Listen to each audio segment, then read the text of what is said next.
میوانداری زۆر بەڕێز هەرێم ڕێبوار شارزای بازاڕەدارایەکانم کردو کە لە هەولێرەوە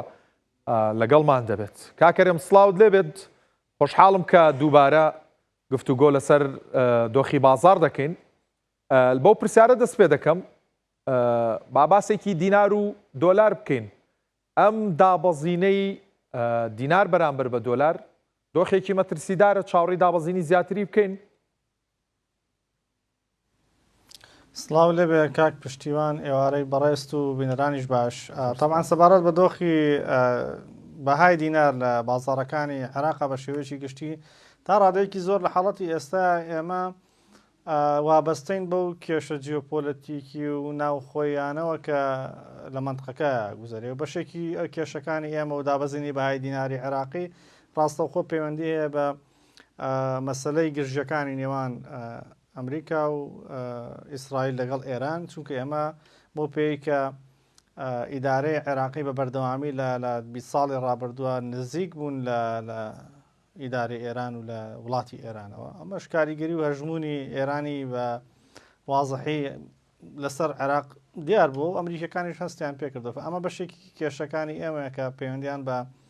دەوڵەتێکی دراوسێمانەوە هەیە کە ئەویش ئێرانە. بەشێکی دیکەی کێشەکانی ئێمە گەڕێتەوە بۆ مەسلەی ئەو چاکسازیانەی کە لە عێراقا سەبارەت بە سیستەمی بانکی هەیە و ئەو داواکارانەی کە لە ڕابردووە ئەمریکەکان داوایان کردووە. ئەمەش بابەتێکی نوێ نییە و پرۆسەیە کە بانکی ناوەندی عێراق دەستی پێ کردووە و قۆناغی زۆر باشی بڕیوە. بەڵام لە حاڵەتی ئێستا ئێمە گەر باس لە داهاتووی بەهای دیناری عێراقی بکەین، ڕاستەخۆ پەیوەستە بە مەسەلەی یەکەم کێشە جیۆپۆلەتیکەکان و کێشەکانی ئێران کە لە حاڵەتی ئێستات ئایا لە مستەقبەلا ئەو کێشانە ئێمە بۆ کوێ ئەباچووکە وەبەرهێنەر یاخود بازرگان بە شکلێکی تەبیعی هەبوونی گرژی و نائارامی لە بەرژەوەندی نییە ئەو محاولەکە لی دوورکەوێتەوە، محاولەکە چالاکی ئابووری و اقتصادی کەم بکاتەوە و ئەمەش بە جۆرێک لە جۆرەکان کاریگەری دروستەکە. بابەتێکی تر هەیە کە لە حاڵەتی ئێستا ئێمە لە بەردەمی ئەوەیان کە چارەنووسی بەهای دیناری عێراقی و ئابووری عێراق دیاری بکە، ئەویش مەسلەی هەڵبژاردننی سەرۆکوەزیرانی داهاتووی عێراقە کە لە ماوەکانی ڕابردووە جەنابەت ئاگاداری کە دوای ئەوەی کە نووری مالیکی پێشنیار کرا بۆ ئەوەی کە پۆستی سەرۆکوەزیرانی عێراق وەربگرێ، ئەمریکا ویدارەی ئەمریکی و تخنانەت خودی دۆناڵد ترامپیش بە ئاشکرا ڕایانگەیان کە ئێمە ئەگەر عێراق ینی قەرارێکی لەو شێوەیە بدات ئەوە خۆی خاتە ناو کێشەیەکی گەورەوە و ڕەفزیان کرد. لە حاڵەتی ئێستاشە ئەو پەیامانەی کە بۆ لایەنە سیاسیەکانی عێراق هاتووە، یەکێک لەو هەڕەشانەی کە لە عێراق کراوە کە پێویست ئەم سەرۆکوەزیرانی داهاتوو کە اختیارێکرێت دیاریکرێت ئەبێ نزیک بە ئیداری ئەمریکیەوە بێ ئەمریکیەکان ڕەزامەندی لەسەر بدەن. ئەگەر وانەکەن ئەوە لە یەکەم قۆناغا و لە ئاسانترین ڕێکارە کە ویلایەتە یەکگرتووەکانی ئەمریکا ئەگرێتە بەر ئەوەیە کە ڕاستیە دۆلاری کاش بگرێتەوە لە عێراق، لەبەرەوەی کە عێراق لە دوای 2023 بە جۆرەی بڕیاری نەتەوە یەکگرتووەکان و ئەمریکیەکان لە ژێر وسڵاوی ویلایەتە یەکگرتووەکانی ئەمریکا و پارەی نێوتەکەی ڕاستەخۆ ناگەڕێتەوە عێراق، ینی بەر لە ڕێگەی ئەو چێک و داواکارانەیە کە تەقدیمێکا بۆ دۆلارەکەی ئەگەڕێتەوە. فەلەو حاڵەتەیە ئەمریکیەکان ئەگەر هەست بە هەر مەترسیەک بکەن، چونکە یاک پشتیوان مەسەلەی ئەم دۆلارە کە چەندین جاریش لەگەڵ جەنابتە باسمان کردووە کاتی خۆی کە قەراریان لێدا کۆمەڵێک سەبەبی هەبوو. یەکێک لەو سەبەبانە ئەوە بوو وتیان ئێران بەگوێرەی ئەوەی کە زۆربەی شیعە مەذهب لە حاڵەتی ئێستا لە ئێران ینی عەدەدی سوکانی عێراق زۆربەی شیعە مەذهب و سەرۆکوەزیرانیان بەدەستە و زۆربەی پۆستە حساسەکانی ئەم وڵاتیان بەدەستە و نزیکن لە ئێرانەوە. ئەو ئێرانی سیستەمە سیاسەکەی مەرغوب نیە و کێشەکان خۆت ئەبینی لە ئێستەیە. ئەمە یەکێک لە سەبەبەکان. یەکێک لە سەبەبەکان دیژەوە بوو کە عێراق وڵاتێکی تازە بوو، سەرەت و سامانێکی زۆری هەبوو. لە ترسی ئەوەی ئەم سەرەت و سامانە نەگەوێتە دەست تاقم و گروپی تیرۆریستی و نازانم ئیتر ئەو گروپانەی بە تایبەتی کە دژی مەساڵحەکانی ئەمریکا لە مەنطقەکە ئیشەکان فوا بە باش زانرا لەو قۆناغەیە کە ئەم پارەیە بچێتەوە بانکی ناوەندی ئەمریکا. وڕێکاریش بۆ عێراق دانرا و زەمباس ڕێکارەکانیشمان کردووە کاتی خۆی، بەڵام عێراق نەگەیشتوتە مستەوایە کە ئەو ڕێکارانە جێبەجێ بکرا و بتوانێت سەروەرەکەی. ئەمە بە بەردەوامی یعنی هەڕەشەیەکی گەورەیە لە سیادەی عێراق و من پێم وایە کە ڕاستە لەلایەک ڕاستە هەڕەشەیە لەسەر مەسەلەی ئابووری عێراق، بەڵام لەلایەکی شۆلەوانەیە سوودی لێ هەبێ بۆ هاونیشتیمانی احتیادی نەک بۆ سیاسیەکان بە تایبەتی، لەبەرەوەی کە ئەو ئیدارەی ئەمریکیەکان داوایەکەن پێیان وایە کە پێویستە ئیدارەیەک بە لەژێر هەژمونی دەوڵەتە دراوسەکان بێتە دەرەوە و زیاتر ئیدارەیەکی نزیک لە ئەمریکیەکان بێ ئێمەش زیاتر بەڕاستی مەساڵەحمان زیاتر بەژەوەندیمان لەگەڵ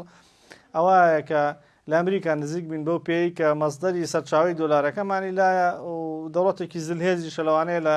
لە هەندێک مەحالفی نێودەوڵەتیا بتوانێت وەکو پێگە وەکو وڵات پارێزگاریمان لێ بکات ئەمە ئێرانی دیناری عێراقی لە بەردەم ئەم سیناریۆیانەیە تاوەکو ئەم سیناریۆیانە بزان ئێمە بۆ چوو ئەبین مەسڵی دیناری عێراقیمان لێ دیارە بێ پاشتر جوان ڕوون کردەوە بەڵام پرسیارێک دێتە ئاراوە ئایا ئەمریکا ئەگەر ڕاست بێ ئەو دەنگۆیە و واروەها ئەگەر ئەم جەنگە ئاسمانەکەی عێراقی بە جۆرە لێ کردبێت کە فڕۆکەی ئەمریکی نەتوانێت و پارەیەمان بۆ بێنێوت و خواستی ئەمریکا نەبێت ئەو دۆلارە بۆ عێراق بنێرێت لە ناوخۆی عێراق و لە بانکی ناوەندیە ئەوەندە پارە لە بەردەست نییە کە تا ڕادێک پاڵپشتێک بێ بۆ دینار بۆ ئەوەی ئەم دۆخەوای لێنەیە لە ڕاستیان کاک پشتیوان من پێم وانێ لە بانکی ناوەندی عێراقا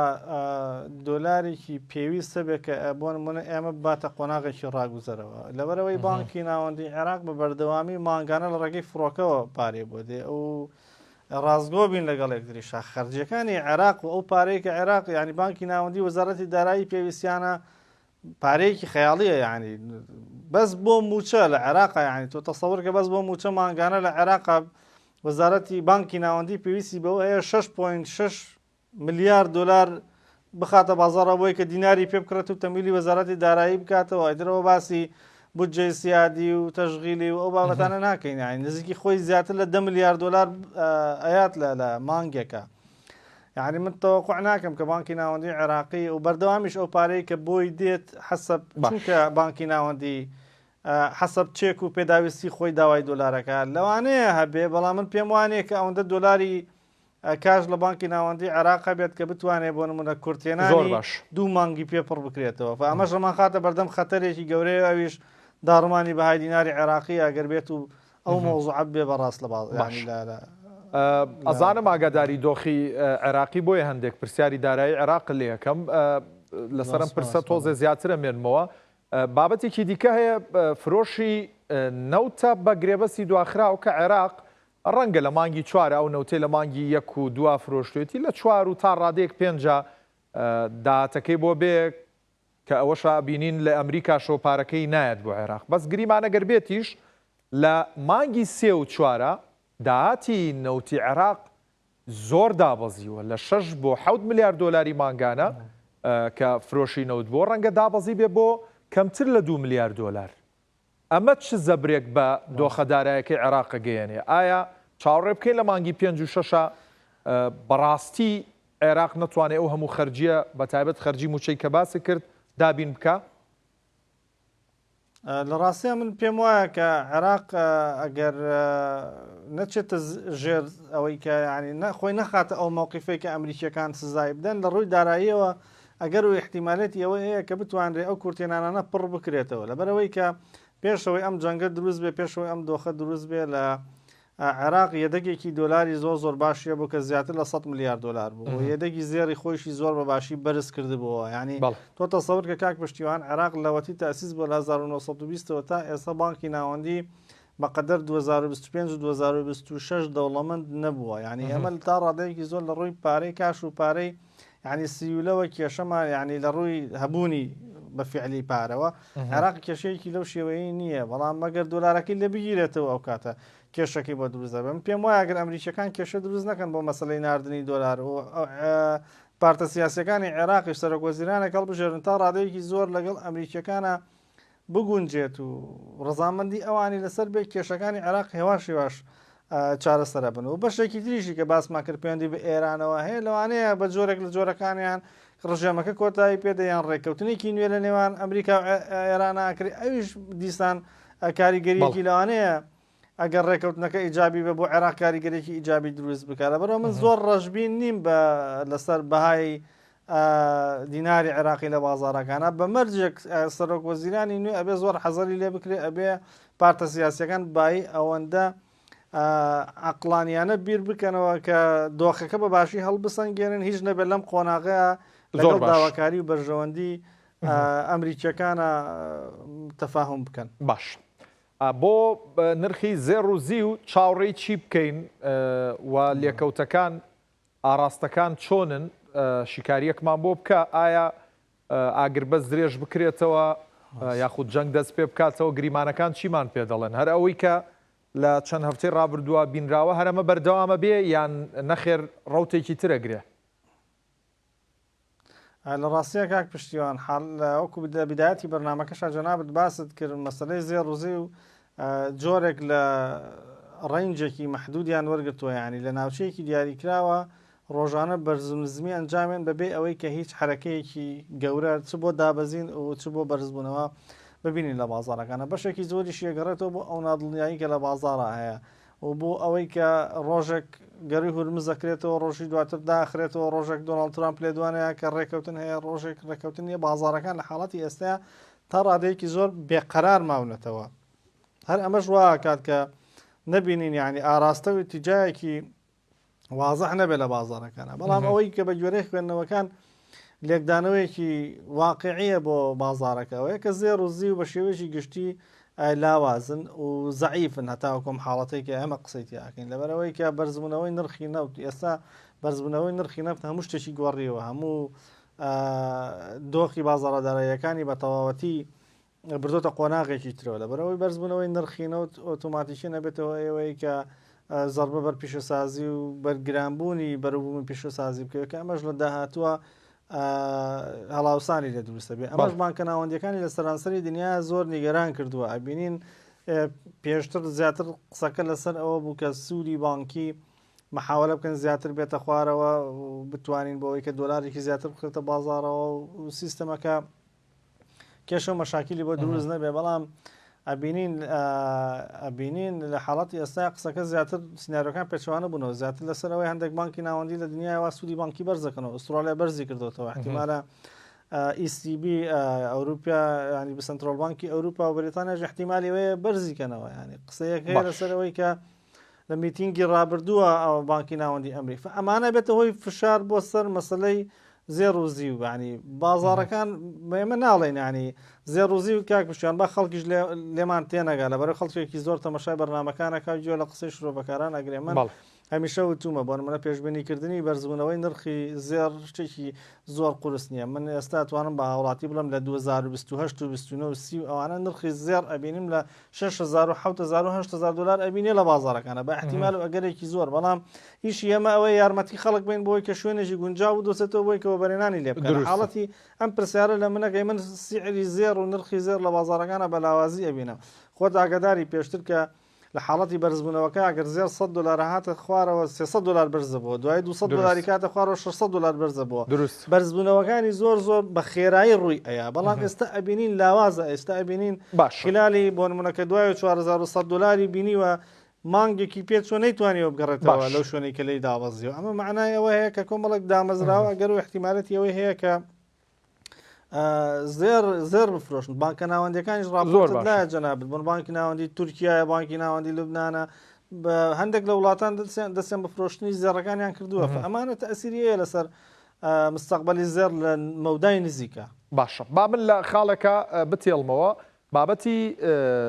سووی بانکیە یاخود نرخی سوودە بانقیەکانە ترامپ لە نوێترین قسەیدا کە تقریبان ساعاتێک پێش ئێستا بڵاو کرایەوە باسی لەوە کردووە دەیانوێت سوودی بانکی لە ئەمریکا هێندەی تر دابەزێنن و ئەوێ ئەمریکا نزمترین سوودی بانکی هەبێ لە نێو وڵاتاندا ئەمەی وتووە جا من ئەمە ئەبەستمەوە بە ئەو شیکاری کە تۆ کردە بەرزبوونەوەی نرخی نەوت بەرزبوونەوەی پیشە سازەکانە هەڵاوسانە ڕەنگە هەڵاوسانی تەراکومی بەدوادا بێت تەزەخومی تەراکومی یاخود هەڵاوسانی کەڵەکە بوو هەڵاوسانیش یارمەتی دەر نییە بۆ دابەزینی نرخی سوودی بانک بەڵکو ڕەنگە بەرز کرێتەوە بۆی چارەسەر بکرێوەکو لە کۆرۆنایە بینیمان ترامپ بۆچی ئەم قساکە لەم کاتەیە ئایا نیەتی چییە؟ کاک پشتیوان دۆناڵد ترامپ بەوە ناسراوە کە کابراایەکی تەواو ئابوووریانە بیرەکاتەوە ئەو یەکێکیش لەو شانازیانی کە دۆناڵد ترامپ هەیەی بەدامی لە ڕێگەی میدیاکان و ڕاگەیاندەکانەوە باسێکە ئەوەیە کە ئەڵێ لە سەردەمی منە کە پێنوێنەکانی داو جۆنس و نازداک و SP500 بە بەردەوامی لە قیمەیان ئەم قسانە ئەکات بۆ ئەوەی کە ئەو نیگەرانی و یعنی ڕژبینی گەرانە و بازار سەبارەت بە مستەقبەلی ئەو پشکانە دروست بۆ یاخود ئەو ئیندێکسانە دروست بۆ تا ڕادەیەک بیڕەوێنێتەوە ئەو پاڵپشتێکی تەواوی بازاری پشکەکانی ئەمریکاش ئەکات ئەو لەو ڕوانگەیەوە ئەم قسانەکە گەنا من پێم وانە کە بە ئاسانی بانکی ناوەندی ئەمریکا بتوانێت کە سوودی بانکی وەکو ئەوی کە ئەگەر بڵێ کەمترین نزیک بین لە ینی کەمترین ڕێژەی سوودمانە بێ معنای گەڕانەوەیە بۆ صفر ئینترست ڕیت یاخود 0.25 لە سەتی ئینترست ڕیت ئەمە ئەوەی کە لە پێشترا بینیمان و دواترەوە بەرزکرایەوە من پێم وانەیە و قەناعەتیشم نییە کە بانکی ناوەندی ئەمریکا لەم ساڵە زیاتر لە یەکجار بتوانێت سوودی بانکی دابەزێنێ چونکە ئەوە هەڵاوسان گەیشتەوە سەر و سەتاسێ و لەلایەکی ترەوە بازاری کار ئەوەی کە پێوترێ جۆب مارکێت و لە چوارچێوەی داتەکانی NFP هێشتان 4.3 کە نسبەت ئابووری ئەمریکاوە ڕقەمێکی گەورەیە و ئەمریکا کێشەیەکی تریشی بۆ پەیدا بووە لە ڕاستیە کاک پشتیوان زۆر گرنگە من پێم وایە ئەوەی کە لە ئێران ئەم سیاسەتێکی ئێستا ئەمریکا لە منطقەکە هەیەی دژی ئێران و مەسلەی گەروی هورمز ئەوەندە پەیوەندی بە ئێرانەوە دوو ئەوەندە پەیوەندی بە چینەوە هەیە چین لە حاڵەتی ئێستا من وا ئاگدارم ئێواش لە دوو ڕۆژی ڕابردووە حرەکەی زۆر گەورەی کردووە کە لە خلالی ئەتوانم بڵێن 15 ساڵی ڕابردووە بەو شێوەیە بەرامبەر ویلایەتەکردەکانی ئەمریکا نەجوڵاوەتەوە ئەویش ئەو بۆندانەی کە چین هەیبوو یاخود بە معنایەکی تر ئەو دۆلارەی کە چین وەکو ڕزێرڤ هەڵی گرتبوو لای خۆی کە 1.2 تریلیۆن دلار بوو کەمی کردوەوە بۆ 150 لە حاڵەتی ئێستایا و لە دوو ڕۆژی ڕابردووشە بای تقریبا 400 تریلیۆن ملیار یوانە شتێکی وایە دیسان بۆندی ئەمریکای فرۆشتووە بۆندەکانی ئەمریکا لە چین ئێستا دابەزیەوە بۆ 150 خوار 150 کە لە ساڵی 2010ەوە تاوەکو ئێستا ئەو ژمارانەی بەخۆیەوە نەبینیەوە بینیمان یابان بەدڵنیاییەوە لە بەدڵنیایی فشاری بۆ دروستەکە لەبەرەوەی بازارەکانی تووشی کێشە ئەبێ و دۆلاری ئەمریکی تووشی کێشە بێ لە دااتۆ هەر چای ناشلیە بۆ منە بانکی ناوەندی یابانیش دوێنێ بەشێکی زۆری لەو بۆندانێکە هەیە بفرۆشتی و هەواڵەکەش وە پشتڕاستکراوە کە لە 15 ساڵی ڕابردووە ئەمە کەمترین ڕێژەی بۆندەکە بانکی ناوەندی یابان هەڵی گرتووە کەواتە معادلەکان زۆر لەسەر ئاستی ئابووری زۆر لەوە گەورەترن کە ئێمە لە چوارچێوەی تەنها بۆ نمونە جەنگێکی ڕاستەخۆ موشک ئامێز و تیارە و فڕۆکەی جەنگی و ئەوانە ینی لێکی بدەینەوە ئەمە دەستخستنە بینەقاقەی چینە لە ڕووی ئابووریەوە چونکە پێت وە بێکە پلان بۆ